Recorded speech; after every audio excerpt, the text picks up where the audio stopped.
Now, if he were to start getting a little bit more excited, I would go ahead and push him back or tell him leave it, even though he does not know leave it. This is where I would start implementing it. But right now he's doing good. I have a little fan. I gotta throw that box away. They were utilizing it. I have a fan in here for during the day. It fell over. I just put our 4 ducklings in here. They're 2 days old. I don't normally have a heat lamp on this time. The chicks we've had for going on 2 weeks, so they're actually okay without a heat lamp. But because the ducklings were making quite a bit of noise, they were in our room with the heat, so I went ahead and just put this on there. So they're going to be a little bit more active now, especially since I have this heat going. So I'm going to make sure they have some fresh water. That way, if they get too warm, and not too bad. So I just take this and I dump it in the goat stall, and then we've got to clean this out anyways. I don't normally like to make more of a mess, but then we'll clean their water out. I just put new shavings in here, so I'm trying not to dump it. I need to get a better area for these guys because they're getting shavings in their water quickly, and they'll have enough water for tonight though. I'm not going to give them food. They already ate their food. Oops. So I'm just going to put their food dishes flipped over. I just cleaned that yesterday and it got all nasty. So as you can see, they're more active. He's still there. I have one dog that ended up coming in here and getting all of our last chicks. So he's going to be finding a home because I've caught him twice already trying to come in here. It doesn't matter if I'm out with them. If I'm not watching him, he's trying to get in here, which I don't normally mind. But the fact that he is actively coming here, they're a little easy. Hey. Good boy. So I just verbally corrected him because he was getting a little too curious. Good boy. And that's where I bring a balanced approach to my training. So many people are like, oh, positive doesn't work. It does. Like right now, this is a positive experience for him. I brought in the negative of the verbal correction, and that's just to kind of snap his mind out of it. If you really want to look dog behavior, dogs will growl to communicate. So in a way, that's kind of a verbal, hey, pay attention. So I don't know. I might have to unplug this if that keeps doing that.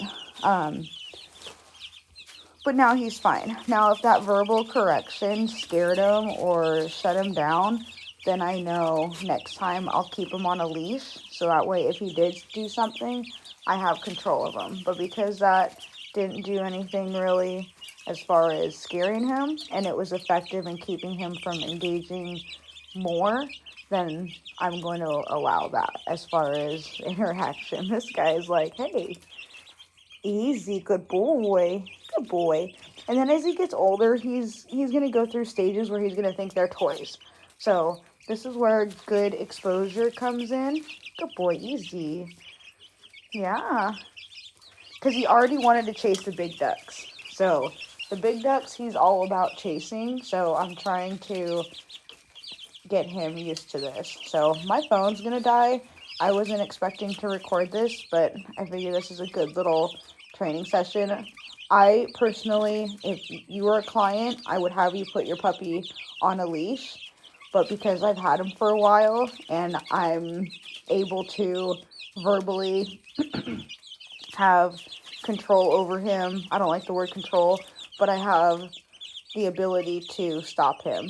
And good boy, snapping your fingers is an okay way of getting their attention, but this is how he is already.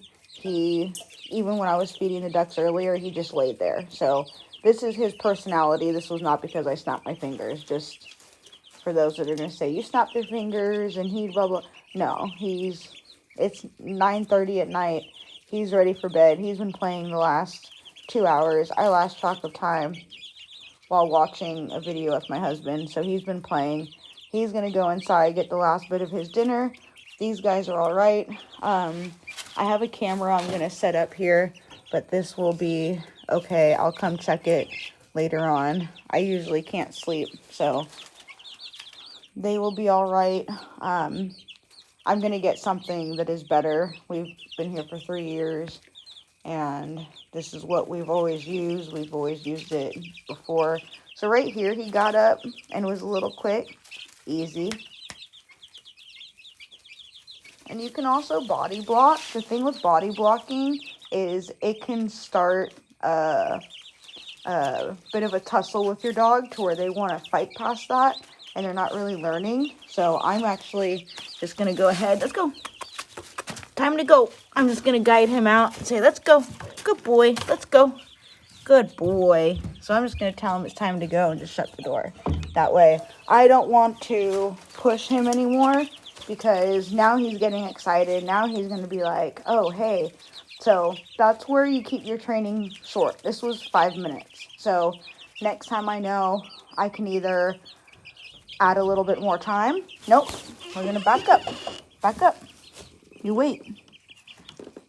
I don't normally use my knee, but because I'm recording and I have my thumb on the button, I'm not recording how I normally do. I just gave him a little bit of a body block. Stay. Good, stay. The snapping of the fingers seems to help him, but he's definitely getting more interested. So I'm going to finish up here. They already drank that water, so I'm going to go ahead and give him a little bit more. But I figured this was a good little opportunity to kind of see how I work with not only my dogs, but if this was a client dog, I would do the same exact thing. As you can see, the snapping of the fingers doesn't hurt him. He's not stressed. As you can see, he's like, whatever.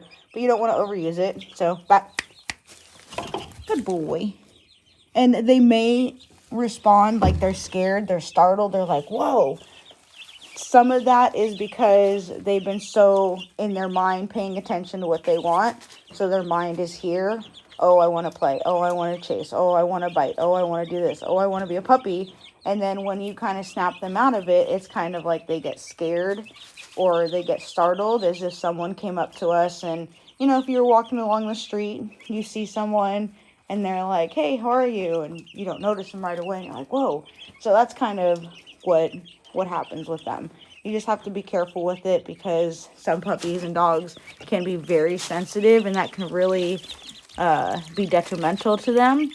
However, knowing him, I've been able to kind of gauge where he's good at. So, and I don't normally leave, like I mentioned, the heat lamp on.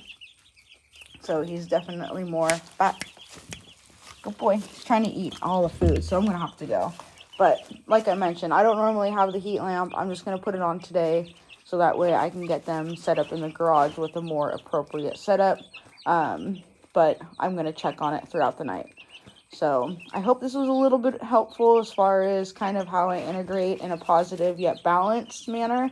I don't always have to sit here and snap my fingers and everything like that. He'll eventually start to learn, but because he's part German Shepherd and he's a mix of some sort, I just want to be very careful and make sure that, you know, the interactions are positive, yes, but he understands that, like, he's being good right now, that they're off limits. So I hope everyone has a good, wonderful evening, and whenever you're watching this, thank you so much.